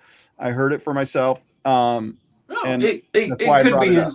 right. It could be. First of all, a couple hundred years, all right, ahead of us. That's a lot. Well, at where Think, we are now. think about what we've jumped from in 100 years. Yeah. You know, or 150 years, not being able to fly. You know, Tesla telling us that we're going to have a computer in our pocket that we can communicate with anybody in the world and all these other things. Think of where we were 100, 150 years ago, and think, you know, about how much further we're going to go. And if you're saying they're a couple hundred years, now, if you take into consideration, I'm going to jump back a little bit. Life starts in the universe, and the NHI, they keep going up and up, and we have had what, five extinction era things that have happened to us. So we've started again, they're going up. We've started again, they're going up. We started again, and you know, come down. That puts them pretty damn far. All right. Now You'd the have to also admit, Nordics. though, What Logan, was you'd that? also have to admit that the 200 years when it happened, because you could go back to 1000 AD and go to 1200 and you wouldn't see that massive jump. Whatever we've gone through is, I mean, I think you could argue the last 100 years has probably, we've gained more in the last 100 years than, you know, the previous Everything put 1900 together. combined. So it's, you got to put that in perspective too. As you're saying, 200 years more advanced, it's from where we are now and Yes, where we might be in 200 years. yeah, and it may not be 200. It could be 500. But he's saying they're not that much further advanced than us. But I have a feeling they are, because Yeah, that's what I would you argue. know, I mean, if the things I'm seeing or have seen, I would Well, think that they are further. that begs the How? question then, because I wanted Yeah, to tie this into your UAP task force. Is yeah. did you hear anything in that group? I mean, whatever you can share about Nordics, Greys, and possibly reptilian, or was it not that specific? We never talked about aliens, Okay. believe it or not. We talked about it when you're, you know, sitting down having a beer and drinking and whatever, about what the possible NHI could be. But we were about, from the task force points of view, we were trying to figure out how could we help the pilots, because the pilots were freaking out. All right. How do we help the pilots? Can we understand what these things are? Is it something natural? Is it a foreign adversary? Or is it the third wheel, which is another something powered by NHI? And nobody ever really wanted to touch the third wheel. All right. So we just didn't talk about it. We tried to look at everything in prosaic terms. And then when we had outliers, you stuck, hey, there's an outlier. Hey, how does it travel that fast? Hey, how did it do this? You know, and that's how you built your case. You go orb, and then you put all these features to it. And then, you know, Jay Stratton, God bless him, he was always like, lean forward, and if you bump up against any walls, you bring them back to me, and I'll work it, you know. And so, you know, we're talking to pilots. We're talking. I'll give you an example. I was walking down a hallway, and there were three guys walking in the other direction. Two were Navy guys, in uniform, and one was a civilian. And they were like, looked at me, and they were like, "Hey, that's him." And I was like, "Uh oh." And they go, I go, "Yeah, how can I help you?" They say, "Are you Logan from the UAP task force?" Yeah, that's me. Can we talk to you? Sure. Let's go back to my office. I was gonna have lunch, but let's go. Didn't even make it back to my office. They just dragged me into a broom closet and go, "What the hell's going on?" And I was like, "What do you mean?" They said, "How come everybody's talking about UFOs and UAP and all this other stuff?" And I said, "Oh, there's this task force that's been created." And they said, yeah, we know that. And I said, "Well, you know, there's a range follower report that comes out with it. Um, the range follower report is, you know, all the UAPs that have been seen, because we're seeing it's interfering with things that we're doing. We're practicing our maneuvers and blah, blah, blah, blah, blah. And there's these things showing up. And the guy looked at me and he had fear in his eyes, the civilian one. The other two guys were just looking at him, looking at me. And I was like, what's the problem? And he goes, we've been seeing these things for over 30 years, Logan. Over 30 years. And he says, and whenever the subject came up, people lost their jobs. And he's like, I don't feel comfortable with this. And I said, well, you know, you can be anonymous. And he looks at the other two guys and he goes, I think we'll take a wait and see approach. The whole thing was just rattling him that, you know, for, you know, in the community, it's like it's something that's hidden. It's talked about. You know, you're on the aircraft carrier, you see this, you're doing this, you see that, you know, you look out the window, you see that. You'll discuss it among your friends because you're hoping that it's just something blue that we've got under wraps that you got a glimpse of and you don't want to talk about it because you don't want to give away your secrets and all that other stuff. But at the end of the day, they realize that if it's not, hear me out, if it's not something that we have, and based on what they saw, there's a certain amount of fear there because nobody's really discussing it. Think about it from an intel point of view. Well, Julie brought that up. Know, huh? Julie brought that question up. Is why did you guys not talk about aliens? Is it because would that jeopardize? And people would say, oh, they're talking about aliens, therefore they're not credible? Or was it just one of those subjects that people were really uncomfortable adding that element? I think a little of both. Nobody wants to talk about aliens because you can't come to anything definitive. All right. You can't, you know, most of the time what it is, it's pilots saying we saw an object. It's not that they said they saw an alien, they saw an object. All right. And so we're dealing with this from an adversary point of view, all right? So we saw an object. That's something we can wrap our heads around. It's something physical. It's past pilots. We saw it. We can identify it, whatever. I mean, I did a thing on X one time where I just asked, I said, there's all these pictures of the Greys, all right? That's what I said, all these pictures of the Greys. So I said, all right, so of those of you that have seen a gray, tell me which one of these pictures is real. And it was all over the place. So my thing was, is there more than one gray out there? Are there 10? You know, or you know, is it almost a case of we're all human, but you're white, I'm black, someone's Chinese, whatever, and then there's these different variations of grays. I don't know, but whenever the subject came up on the what we call the third rail, there were people that got nervous. There was those people that, you know, get into the whole demonology thing and whatever. So it was just simple to just leave that alone. Let's stick to bread and butter. It's an object. Let's figure out what it is. What if though, check this out, because this was before Jay Stratton came out and said that, you know, seeing alien bodies and alien craft. That would have, I mean, he was your boss, right? So if your boss had come out to the group and actually said that, you think that would have opened the discussion? I think it would have. But I don't think anybody was ready to have that discussion. I mean, look at Commander McRaven, the SOCOM commander. God, I'm messing up his name. I apologize, sir, if you're listening. But he was talking about how he had some members crash. All right. And they were in a valley and they buried the bodies and everything. And all of a sudden, the exact number of bodies that crashed, they saw the same number of orbs show up in the sky above them. All right. And I mean, he's on tape telling you the story. All right. He would have never said that if he was still in uniform, because think about it from this point of view. I'm the best pilot ever. I can do just about anything with a plane if you give it to me. I'm the Chuck Yeager of modern planes, put it that way, all right? I can do whatever. But the way this went down, the moment as I go, I saw an alien or I saw a UFO, everything comes apart.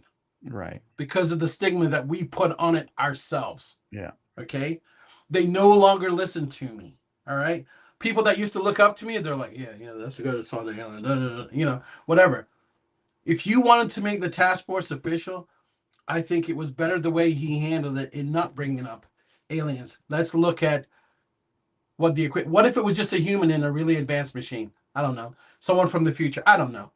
You know, I think it's stupid to think we're there alone in the universe like everybody else, but still, the idea is everything was about, because remember, part of the task force, we never had any money. All right. So what Jay Stratton was able to do was to leverage the community to look at this. And there were so many of us that were curious about this particular subject that, excuse me, we were leaned forward. And if it came to the fact that we could sit there and properly document craft and the NHI in them, I think we would do that. I don't know if it would see the light of day. All right. Classified, right? Right. But all that stuff would be documented, and then we would deal with it in whatever way, shape, or fashion we need to. But the idea was find out what's bothering the pilots, what's scaring them, how do we mitigate the threat. And at the end of the day, my question as an intel person, as with many other intel guys, was threat or foe. I mean, friend or foe, you know, what is it? Is it they haven't hurt us? Or I'll caveat that. Not in public or anything like that. They haven't done anything where they've come and shot down. It's never been like Independence Day or anything like that. All right. Whatever we've seen, they're watching us, we're watching them, and then they leave because they have the capacity to leave, and whenever they want to, they can come into our airspace whenever they want to, whatever. But at the end of the day, it was, you know, friend or foe. And I'm like, okay, what did it do? Did it deliberately do something to you? And we go through the debriefs and listen to whatever they said and go along with it from that point of view. But at no point did we, sit there and go, did you see an NHI? What NHI? It wasn't geared towards that. It was geared to the nuts and bolts of it. Whether it was a Nordic or a gray or whatever. I have a question, and I'm got to make sure we keep this under 2 hours so I can get the clips off of it. But of the stuff that you did, and the data that you got, what was the percentage that was classified that will never see the light of day versus what was released? And you got to understand. There were, the way we did everything was, if there was going to be video, it was going to be secret right off the bat. Okay. Cause that's, you protect that stuff. But as for what is, I guess everything was just classified secret. There was nothing that was like way above top secret or anything. It just went into the bucket. This is secret. This is not. That's it. And then, but what was unique was what was in the video. And then you would have to sit there and go, okay, this is a high probability yes, this is a high probability no, and this, I don't know what the hell this is. That's pretty much how it went. Okay. Well, let's move on to the I'm not trying to rush, but we got about no worries. 20 minutes before I'll probably start closing it down. But let's get into the movie talked about antibodies. And when you think of antibodies, you think of stuff in your blood, but this is completely different. So can you explain to the audience what antibodies are and so when we were on the task force, we would notice that certain things, like certain people would want to talk to us, and then all of a sudden they didn't want to talk to us. Certain things were being sent to us and they didn't show up and stuff like that. And we were like, is there somebody interfering with us? Lou and those guys, they referred to it in the video, in the movie, that there was a program out there and they didn't want anything to do with us, so we couldn't step with, And so the question came up was, well, what kind of powers do they have to be able to do this? You know, and ultimately we started calling them antibodies because we didn't know if there were national, international, quasi alien versus humans and aliens working together, cats and dogs, you know, we didn't know.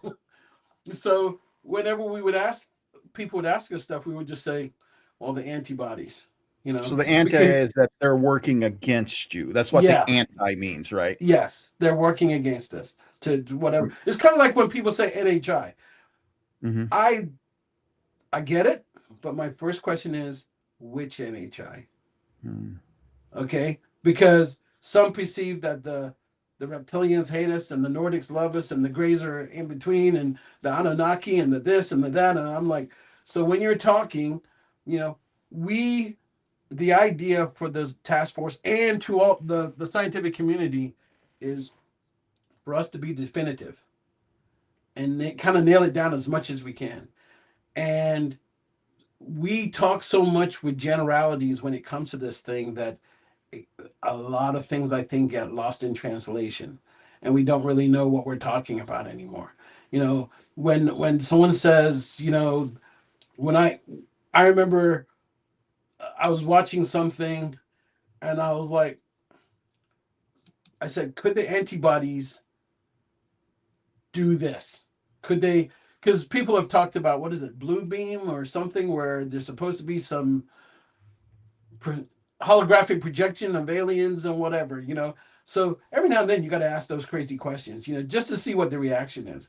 And so we would say, okay, that's got to be the antibodies. It's kind of like after a while, you know, you have a scapegoat, you just say, oh, that's the antibodies, and you leave it alone and keep going on about your business. But deep down, we were just like, there's somebody working against us. We don't know who they are. They don't want us to find the truth. Antibodies. Okay. Now you had an example of, I think somebody sent you something, a video that was, and then they called you up and asked you what you thought about it.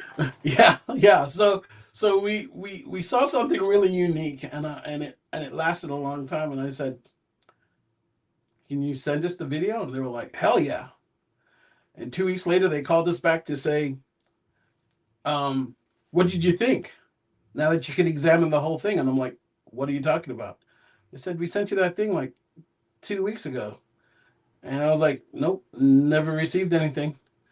And they were like, you know, and this happened a couple times.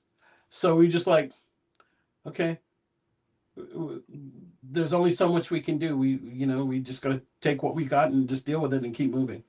Well, the antibodies are real, because I know, I think it was Steve Bassett who told me that, you know, it's happened to him at least once where somebody sent him stuff and it was on his computer, and then he goes back and it's not there. And so then he started backing it up like 4 or 5 different places. I just had a friend 2 days ago. He said, hey, Logan, someone just hacked my computer. And he says, and if you go into my system, you can see where they actually reach in and start moving stuff off my computer.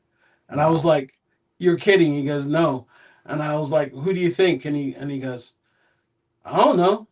And, you know, we started laughing. We just said antibodies and then moved on. And he said, from now on, I'm saving my stuff in like 5 different places, you know. That was what you have to do. I mean, honestly, then there was a friend of yours. I saw a post that you put out, or a DM or something like that, that's talking about your friend who was working for a company and something was taken from that company. Yes. Yeah. You know, and he's like, I don't know if it's because I work there, but he said, but someone singled me out in my company, and I had some things. I guess I don't know if it was whether it was from his official duties or whether he pulled some things off the internet while he was, you know, sitting there at his machine. But someone actually broke in through his company's security and went straight to his machine and took stuff. Wow, that's scary. Did you guys face any obstacles when you were the UAP task force? Did you find any roadblocks?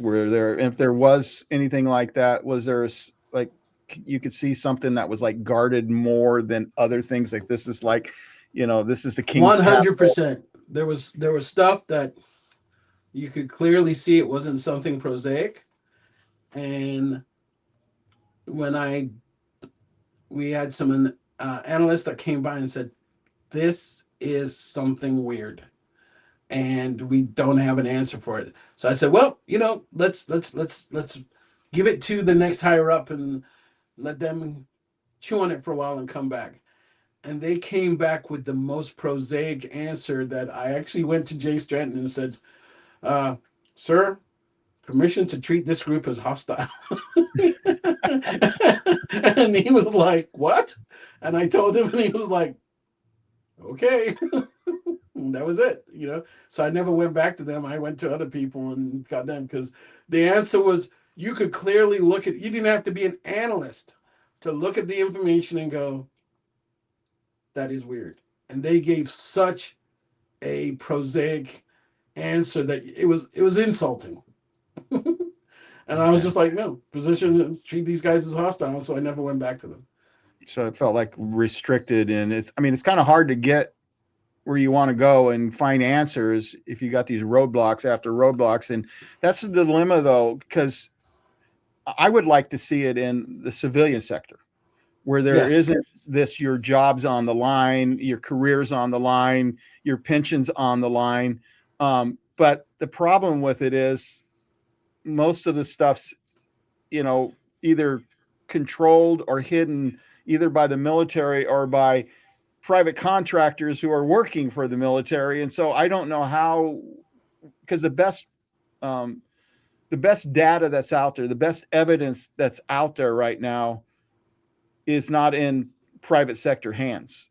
And so I can't come up with a perfect solution, but I like what Avi Loeb is doing, the Galileo project, but I just don't think he has the resources that the government has. And then it seems like every time something is discovered, the government swoops in there, some agency, and they take it, and then you never see it, and then they try to cover it up. So I don't know. I hope someday we can, maybe confirmation we'll fix that. As a friend said to me, he said, it's kind of vexing, isn't it? And I was like, what? And he goes, so what happened was, way back when, we, the military and, whoever, we used to be when something happened around the world, we used to be the first ones there. We're in there. We're collecting data. We're doing stuff like that. Then comes CNN, and they've got people there before we can even, so we had to change everything. Everything was like, okay, now let's watch CNN for the first 90 minutes to figure out what the hell's going on. And it's no longer our people on the ground. We're getting these reports, and we're like looking at it going, we're going to have to change the way we do a lot of things. And we did, because CNN was always there. So, but the thing is, the one thing that we have over the government, but we just don't properly utilize it, we, the community, have people everywhere, more so than the government. The only thing the government has is they have more resources than the individual. But our resource is the amount of people that are out there. And that's your Phenom app, right? That's the power of your Phenom app. Yes. If we could get the right people, it doesn't have to be the Phenom app. It could be any of the other apps.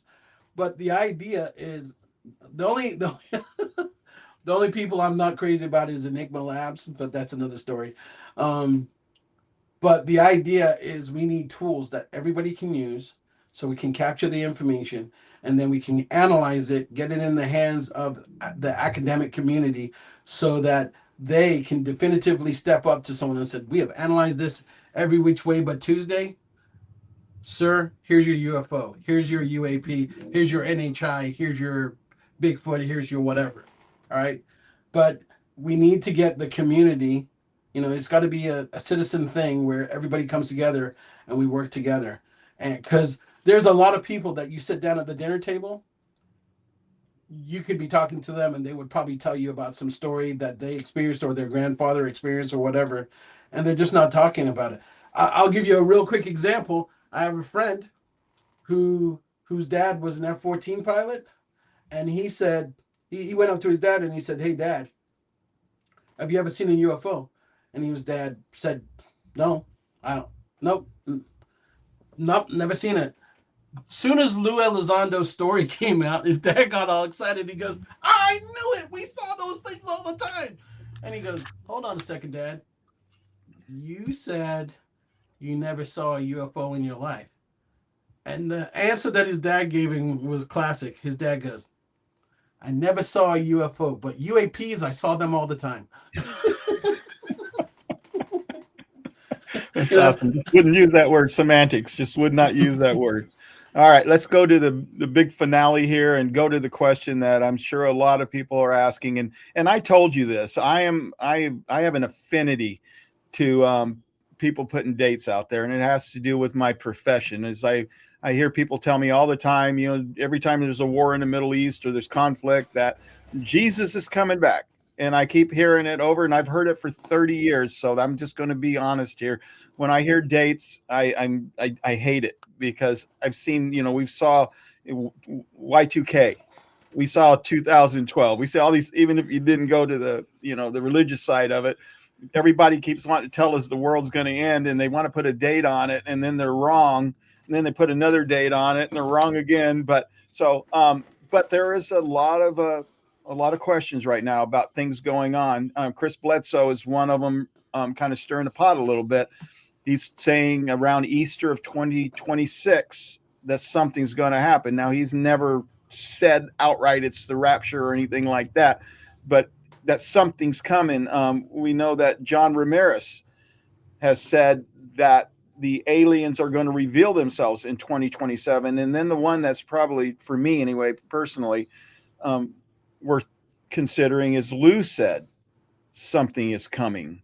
And so can you give us any insight, either through the UAP task force or through your network of connections with you know, some of the people you're talking about, Eric Davis, you know, Jay Stratton, Lou, Yeah. you know? So I can't say anything through the task force, but through my connections with a lot of people, there is a rumor saying that they are coming back and they're going to be revealed.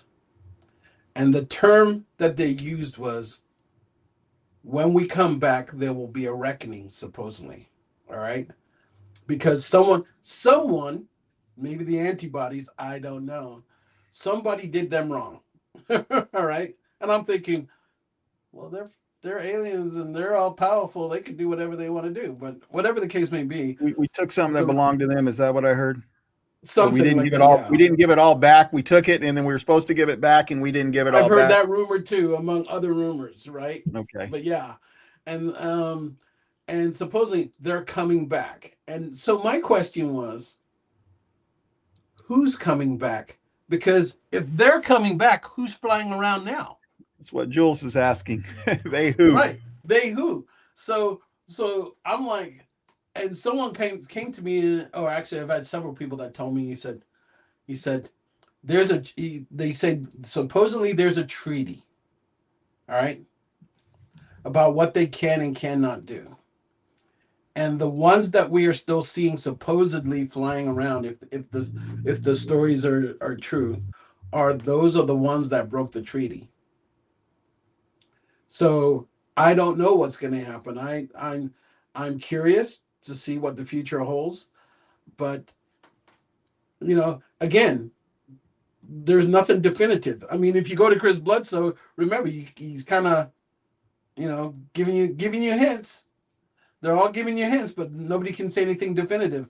I'm like, okay, but all we can do is we can go along with, you know, we can prepare. But what are you preparing for? We don't even understand what we're dealing with. I still don't understand if it's friend or foe. Is it the foe is coming back, or is it the friend coming back? We're all over the place on this. So I'm not saying run for the hills, but I'm saying people need to do some reasoning, or taught to do some reasoning, to say, look, there are some things that we don't know, and we may never know until it actually happens. But keep things in the back of your head. So if you have, you know, always have a backup plan. Hey, we're in the military. That's what we do. Have a backup plan to the backup plan. So my question is, if they are hostile and if they were coming back, because it troubles me, because you used the word fear mongering before, and fear sells, fear gets attention, fear gets clicks, but there is a human cost to putting fear on other people. I mean, there's a human cost, and I have seen it. And one of my things is, if they, if I don't know why they would have to make a treaty with us. If you look at the technology they have, I mean, I'm not saying it didn't happen, but if you looked at it purely from their technology, you would argue that maybe they hold all the cards. Right. So maybe there's something, the way I've been told is there could be something hidden that by law or by whatever, they have said they're true to their word. They said they're going to abide by something, so they're going to abide by it because that was the deal that was originally made. Or maybe they just don't care. They're going to do whatever they want to do, But when you hear a story, you got to look for the inconsistencies, because I remember when I was in the church and everything, and I listened to everybody. They were like, and Cain was bad, and he went off to the land of Nod, and he got married. And my first thing was like, who the hell did he marry? Yeah, where did they come from? You're right, because it's not in the book, And I would look for all those inconsistencies and start throwing them around. I'm like, hey, work with me here. And all it is there was some knowledge that we were not privy to. Right. And maybe Chris is privy to that knowledge. I don't know. Maybe John Ramirez is privy to that knowledge. But until they're willing to speak up or listen until something happens, because if something does happen, they're going to be like, I told you so. And you're going to be like, no, you really didn't. You said something was going to happen, but you didn't really tell me. Or are you just going to lay it out and say, this is what's going on, this is what's going to happen, this is when it's going to happen, or whatever. Until that happens, we're not dealing with anything definitive, And like you said, the Neil Tyson guy and Mick West and company, all they have to say is like, oh, we were wrong. All right. But jail free Chris card. Bledsoe and them, but Chris Bledsoe and them, you're going to have to sit there and go, if you knew, why didn't you tell us properly? Why all this cloak and dagger stuff, Right. So that's what it comes down to. And we hear so much stuff. Again, remember I told you about that noise? There's so much stuff. You've got to start peeling back the onion layer and say, okay, I'm going to believe this, and I'm going to go with this. Oh, okay, that one, I'm not going to take that one, So it all depends. Well, I did like what you said earlier when we were talking about disclosure and whether NHI, you brought a very valid point up, because you see it as a parent. If they are that much more advanced and we're not, and some will even argue part of it is we're not ready spiritually for it. And that's why they're holding us back, is because, they can't give us this technology when we're not ethically, spiritually, able to control it without killing ourselves or destroying ourselves. It's like your parents, with your kids. You're a parent and you're with your kids. You don't do everything for them. You have to teach them to do some things for themselves. And sometimes you have to let your kids make bad decisions. You just don't want to let them make catastrophic decisions, and right stuff. on. So I don't know. I'm of the opinion, and I hate people that are just, I think it goes this way, Logan. There are people that are inclined to fear, and there are people that are not. And when it comes to aliens, those who are inclined to fear are going to be more afraid than those who aren't. It doesn't mean that there aren't bad aliens out there, because I think there are, but I don't think they're the ones in control, because if they were the ones in control, I don't understand why we're still here. We have nothing that you could say is like a, an Independence Day attack or something like that. And so I don't know. I would rather people stay calm and have hope. Just don't be around large groups, because once someone puts the fear mongering in them, large groups go crazy. Yeah. So I'm going to be one of those voices of calm. I'm going to be one of those voices of encouragement. I don't know what's coming, but I don't think it will be devastating. I know from a military standpoint, so I understand, though, I'm a vet myself, so I understand those in the military. I understand the drive, the desire to try to protect your country and the people in your country. But I also look at the other side of it. If whoever's in control, if they were truly evil and benevolent, I just don't understand why we are still here. Now I could be wrong on that, but that's my perspective. Anyway, Logan, we are right at the end, and I don't want to go over that 2 hours, so I can put some clips out for this on TikTok and stuff like that. But brother, this was one heck of a discussion, and we got into some pretty deep water and controversial water. But you know what? I think those are the best podcasts, because we're like, we're iron and sharpening iron. We are looking at things from two different perspectives, but we're both growing, and hopefully the audience as well is growing because of discussions like this. I totally agree. I do want to do one plug.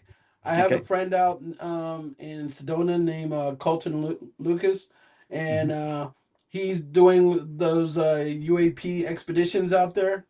And if anybody wants to join his expedition, it's the UAPexperience.com, the UAPexperience.com, and give him a call. He's starting something called the Global UAP Task Force Initiative, where what we're all trying to do is collaborate. The big thing, don't care who you are. Let's all collaborate. Let's come together with a plan. Me personally, I would like to see something like Soul become like the guys that interact with the government and the international agencies. I'd like to see MUFON be the group that goes out and does all the investigations and work with the other groups, but we seem to be all over the place. So let's collaborate to graduate. Yeah, let's get united. Absolutely.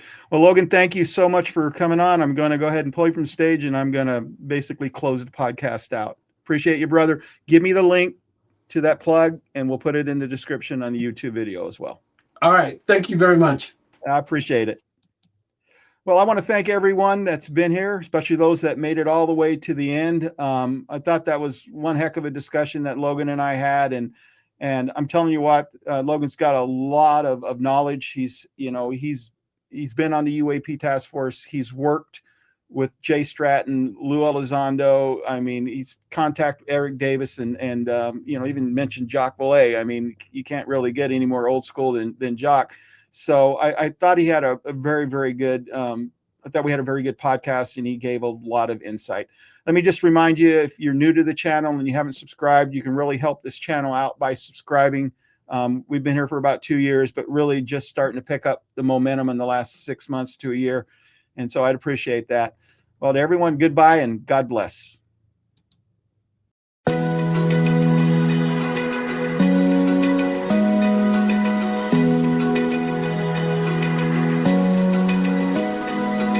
Open eye, feel the waves cut through me, hypnotized by the sounds I'm breathing in.